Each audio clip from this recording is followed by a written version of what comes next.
হরে কৃষ্ণ, জয় জগন্নাথ। কামদ একাদশী ব্রত মাহাত্ম্য শ্রবণ করুন। চৈত্র মাসের শুক্লপক্ষের কামদ একাদশী ব্রত মাহাত্ম্য বরাহ পুরাণে বর্ণিত হয়েছে। মহারাজ যুধিষ্ঠির বললেন, হে বাসুদেব, আপনি কৃপা করে আমার কাছে চৈত্র মাসের শুক্লপক্ষের একাদশী মহিমা কীর্তন করুন। শ্রীকৃষ্ণ বললেন, হে মহারাজ, এই একাদশী ব্রত সম্পর্কে এক বিচিত্র কাহিনী বর্ণনা করছি, আপনি এক মনে তা শ্রবণ করুন। পূর্বে মহর্ষি বশিষ্ঠ মহারাজ দিলীপের কৌতূহল নিবারণের জন্য এই ব্রতকথা কীর্তন করেছিলেন। ঋষি বশিষ্ঠ বললেন, হে মহারাজ, চৈত্র মাসের শুক্লপক্ষের একাদশীর নাম কামদা।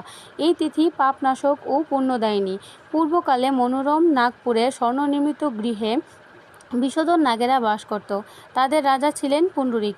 গান্ধর্ব, কিন্নর ও অপ্সরাদের দ্বারা তিনি সেবিত হতেন।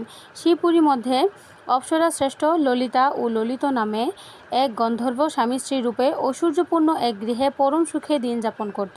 একদিন পুণ্ডরিকের রাজসভায় ললিত এক গান করছিল। এমন সময় ললিতার কথা তার মনে পড়ল। ফলে সঙ্গীতের স্বর, লয়, তাল, মানের বিপর্যয় ঘটল। ককটক নামে এক নাগ ললিতকে মনোভাব বুঝতে পারলে গানের ছন্দভঙ্গের ব্যাপারটি সে পুণ্ডরিক রাজার কাছে জানালো।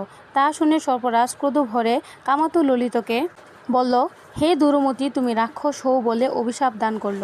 সঙ্গে সঙ্গে সে ললিত ভয়ঙ্কর রাক্ষস মূর্তি ধারণ করল। তার হাত 10 যোজন বিস্তৃত, মুখ পর্বত গুহতুল্য, দুটি চোখ প্রজ্বলিত আগুনের মতো, ঊর্ধ্বে 8 যোজন বিস্তৃত প্রকাণ্ড এক শরীর সে লাভ করল। ললিতর এরকম ভয়ঙ্কর রাক্ষস শরীর দেখে ললিতা মহা দুঃখে চিন্তায় ব্যাকুল হলেন। স্বেচ্ছাচারী রাক্ষস ললিত দুর্গম বনে ভ্রমণ করতে লাগল। ললিতা কিন্তু তার সঙ্গ ত্যাগ করল না। ললিত নির্দয়ভাবে মানুষ ভক্ষণ করত। এই পাপের ফলে তার মনে বিন্দুমাত্র শান্তি ছিল না। পতির সেই দুরবস্থা দেখে ব্যথিত চিত্তে রোদন করতে করতে ললিতা গভীর বনে প্রবেশ করল।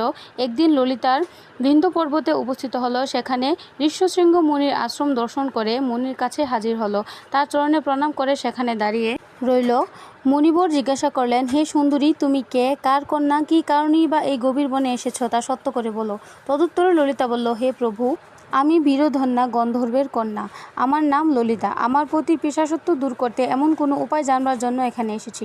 তখন ঋষি বললেন, চৈত্র মাসের শুক্লপক্ষের কামদা নামে যে একাদশী আছে, তুমি সেই ব্রত যথাবিধি পালন করো। এই ব্রতের পূর্ণ ফল তোমার স্বামীকে অর্পণ করলে তৎক্ষণাৎ তার সমস্ত পাপ বিনষ্ট হবে।